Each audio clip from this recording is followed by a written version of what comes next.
A principal função dentro do conhecimento é como você deve pensar. Então, se o professor não é capaz de ensinar o aluno a ordenar o seu pensamento, a como compreender o seu próprio pensamento, a, a investigar aquela matéria, aquele assunto, de uma perspectiva pessoal mesmo, que ele possa fazer esse esforço pessoal, todo o ensino cai por terra. Ele não acrescenta nada àquele aluno de uma forma efetiva mesmo. Ele vai fazer o quê? Ele vai passar a repetir aquelas informações, simplesmente repetir. Ele não vai viver uma experiência pessoal e genuína em relação àquele assunto e não vai conseguir, a partir daquele conhecimento, é, gerar novos conhecimentos sobre aquilo. Então, ele diz isso, ele diz que se você não é capaz de pensar por você mesmo, se você não é capaz de desenvolver o seu pensamento, você será massacrado, seja pessoalmente, na sua vida pessoal ou na sua vida profissional. E isso, nós temos um abismo muito grande no ensino aqui no Brasil, porque há muito tempo o que de fato é ensinado nas escolas é uma mera repetição de informações, né? E eu trouxe até um livro aqui do Mário Ferreira dos Santos, eu não sei se vocês conhecem, mas né, era um dos maiores filósofos brasileiros, eu indico a leitura.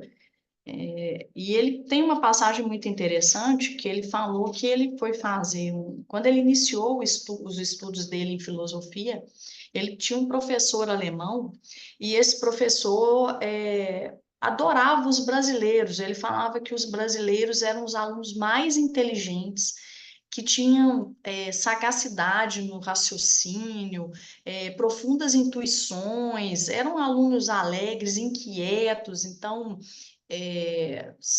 alunos sensacionais, só que havia ali uma dificuldade no passar o conhecimento por ausência, talvez, de informações essenciais, as bases mesmo do conhecimento. Então, o que que eu quis trazer para vocês hoje e que talvez a minha aula possa ajudá-los a refletir sobre o como vocês pensam sobre as coisas do mundo mesmo e se o pensamento precisa melhorar, sabe? Então, o que que eu fiz? Eu trouxe uma base histórica que vai lá no início mesmo, daquele eixo intelectual que deu o segmento, né, ao desenvolvimento, das ciências, para que a gente possa compreender o porquê que nós temos que hoje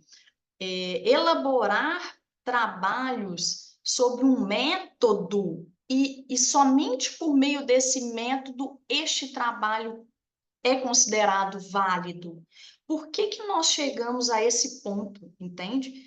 Porque antigamente não se questionava muito ali se o discurso era verídico ou não.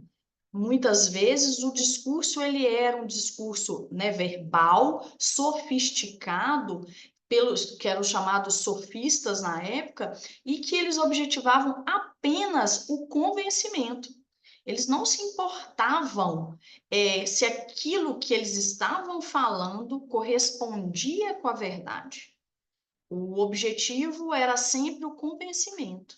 E aí lá na Grécia Antiga, nós tivemos ali três figuras essenciais que começaram a questionar, né, isso, e não, de fato, nós não podemos ficar apenas na superficialidade. Nós precisamos conhecer as coisas como elas realmente são, né? O nosso grande... há até em escolas de psicologia mesmo, dizendo que nós, em potência, seres humanos, Nós necessitamos de conhecer as coisas, nós necessitamos dominar, né, os diversos aspectos da vida, para que a gente se sinta ali seguro, para que a gente se sinta situado no mundo. Então, é algo que nós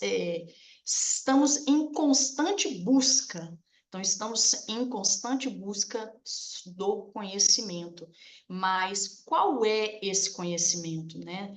Nós sabemos que na contemporaneidade nós estamos esbarrando com um conhecimento que, ao invés de fazer com que cresçamos, só vem para nos prejudicar. Então, vamos lá nas bases iniciais do conhecimento, e que foi com Sócrates, quando ele realmente percebeu que naquela época não se sabia nada sobre nada. O que se apresentava eram só falas, conteúdos de palavras com discursos que não se preocupavam com a função, a correspondência com a realidade. Então, a nossa civilização brasileira hoje, né, se banhou no grego, tá? Que também fez com que o latim, né, viesse também desta base, e o nosso português fosse composto pelas influências gregas, tanto nas questões de termos que nós utilizamos, de modos de pensar e classificações ali do conhecimento. E a, a nossa civilização, ela foi oriunda do Império Romano, do direito romano, da religião cristã, da igreja e da filosofia grega. Então, aqui nós temos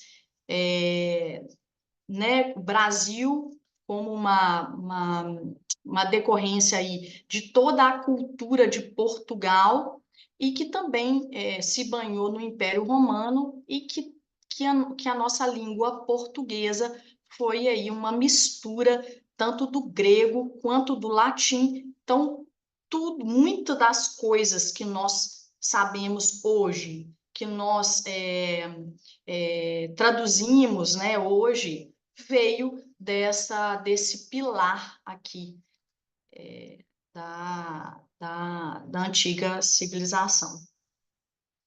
E aqui nós temos, então, os pilares, então, do direito romano. Nós nos banhamos, né, do direito romano, da religião cristã e da filosofia grega. E é aqui que eu vou demonstrar para vocês algumas questões importantes que vão nos direcionar a ter uma nova percepção das coisas e da escrita, e de como a gente pode adquirir conhecimento sobre todos os fatos de uma maneira mais aprofundada, tá? Então, os principais filósofos gregos que foram as bases das ciências foram Sócrates, tá? E que depois seu aluno, que era Platão, que era aluno de Sócrates, e depois Aristóteles, que era aluno de Platão, tá? Então, nós temos aí todo esse trio aqui, que foi de extrema importância na tradição das bases das ciências. Lá na Idade Média, todo o exercício filosófico ele era realizado em latim.